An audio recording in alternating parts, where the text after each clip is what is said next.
नमस्ते दोस्तों। तो आज के इस वीडियो के थ्रू हम बात करने वाले हैं जो 3 अमेंडमेंट।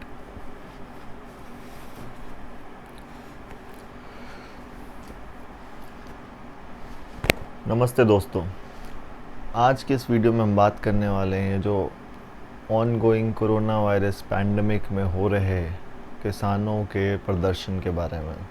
और ये प्रदर्शन क्यों हो रहे हैं, क्या है इसकी हिस्ट्री, और अगर हम बात करें तो क्या है इसकी कोरोनोलॉजी। क्योंकि कैसे ये इवेंट्स अनफोल्ड हो रहे हैं, अगर गवर्नमेंट बोल रही है कि ये ऐतिहासिक कदम है किसानों के लिए और अगर उनका फ़ायदा हो रहा है, तो क्या किसान पागल हैं कि वो सड़कों पे आ रहे हैं और ऐसे माहौल में जहाँ पे उनको पता है उनकी जान भी जा सकती है। और एक 70 साल के किसान ने पंजाब के मुक्तसर डिस्ट्रिक्ट में सुसाइड कर लिया। आगे किसानों की तकलीफ़ें कम थी कि अभी उनको ऐसी महामारी में मतलब मरने का चांस भी है और वो ऐसे कर रहे हैं और कह रहे हैं कि ऑपोजिशन उनको बहका रही है। तो आते हैं फैक्चुअल बातों पे। फैक्चुअल बात यह है कि ये 3 बिल अभी पार्लियामेंट में पेश हुए हैं और जब पार्लियामेंट सेशन नहीं चल रहा था तब ये सरकार ऑलरेडी इसको लॉ बना चुकी थी एक ऑर्डिनेंस को इंट्रोड्यूस करके।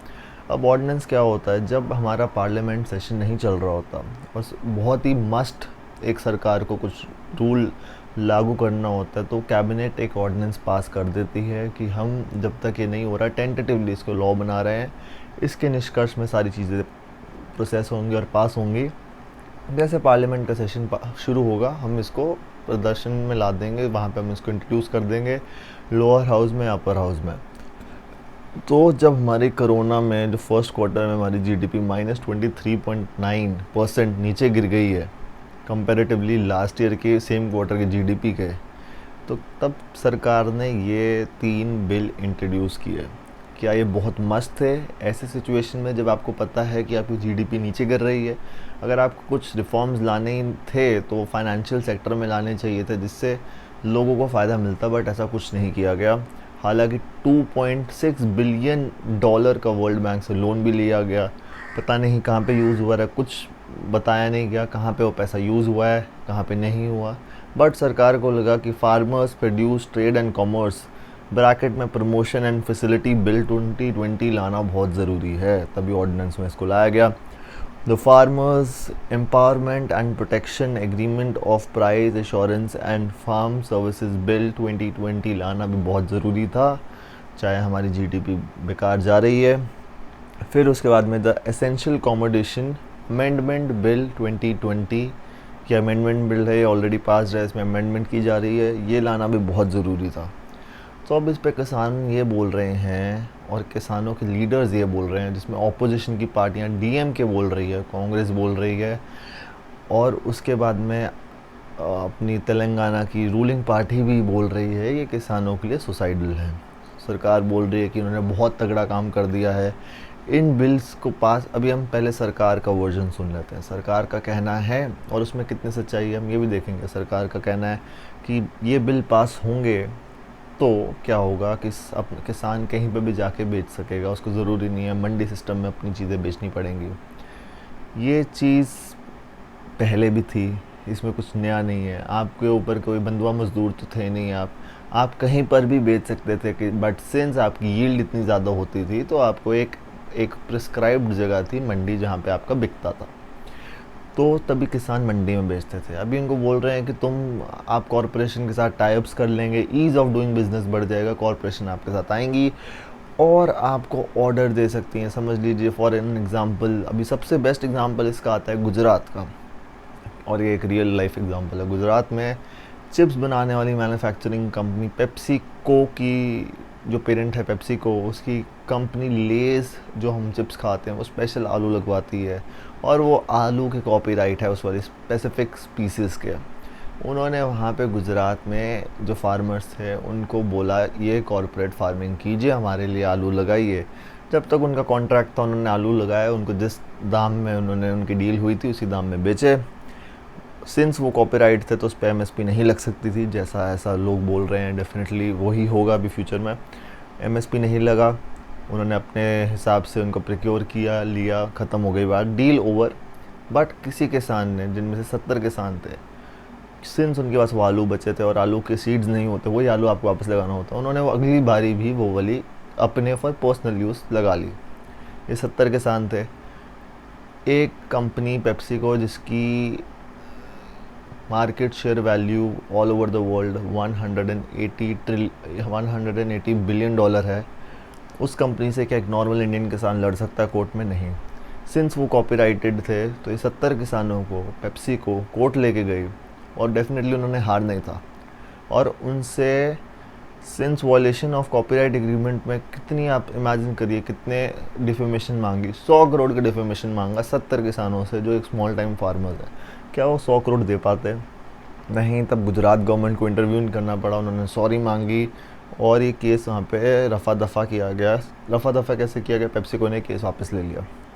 तो अभी किसानों की यही मांग है कि अगर वो कॉरपोरेट फार्मिंग करेंगे तो आप खुद इमेजिन करिए, अब अमेज़ॉन जैसी कंपनीज़ इंडिया में रिटेल में घुस रही हैं। अमेज़ॉन मार्केट शेयर, अगर हम प्राइस की बात करें तो मार्केट कैप्स में आज के टाइम में $2 ट्रिलियन की डॉलर कंपनी बन गई है, जबकि इंडियन इकॉनमी आज के टाइम में $2.5 ट्रिलियन होएगी इस साल।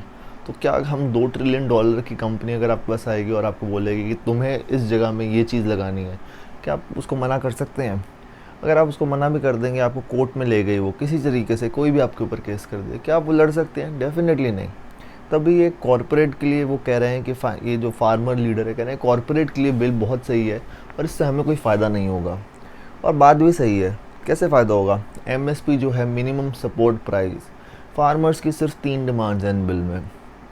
अब हम फार्मर की तरफ से देखते हैं। फार्मर्स की डिमांड है एमएसपी जो है वो आप सीधा बोल दीजिए ना, अगर farmer price assurance and farm essential services bill 2020 में आपने अगर अश्योरेंस दे रहे हैं तो उस बिल में कहीं पे एमएसपी के बारे में क्यों नहीं लिखा कि कॉरपोरेट्स अगर लेंगी तो जो सरकार एमएसपी डिसाइड करती है उसी प्राइस के ऊपर लेगी। हर एक क्या कहते हैं, हर एक स्पीसीज़ का एक डिसाइड करती है सरकार, उसी मिनिमम सपोर्ट पे लेगी।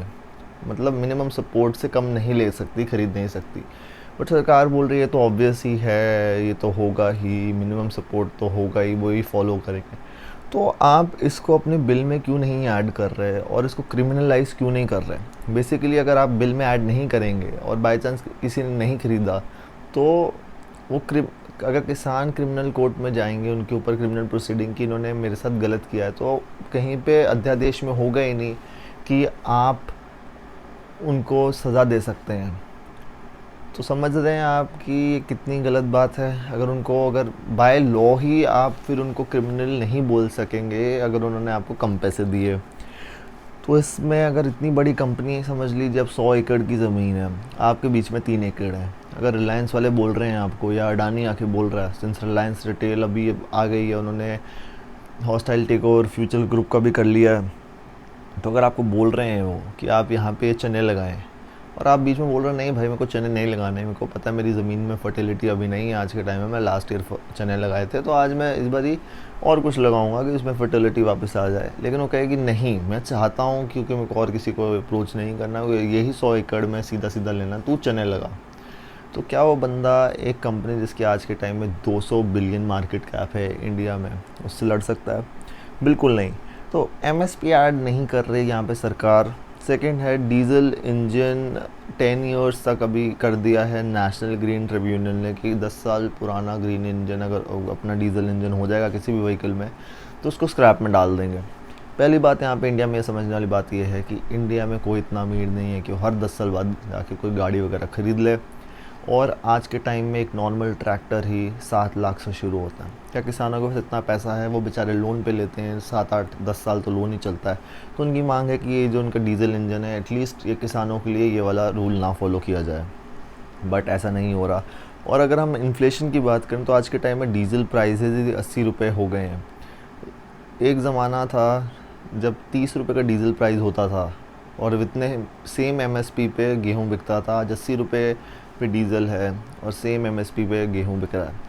तो क्या किसान अपना प्रॉफिट मार्जिन, अगर उनका 10 रुपये था, जो नहीं होता वैसे इनफैक्ट, बट अगर 10 रुपये था तो आज के टाइम में अगर आप देख लीजिए 2 रुपये रह जाएगा सेम लॉजिक के साथ।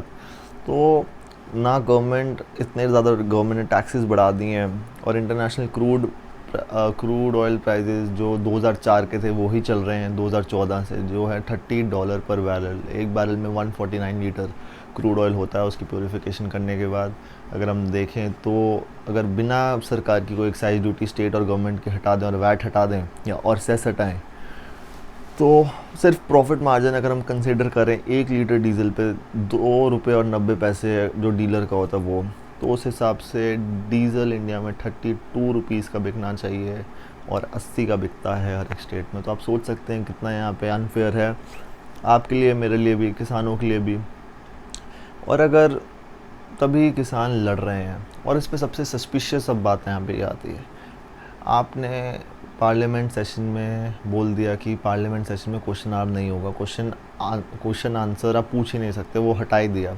और आपने ये बिल पहले ऑर्डिनेंस में पास कर दिया एकदम जब कुछ पार्लियामेंट चल ही रहा था।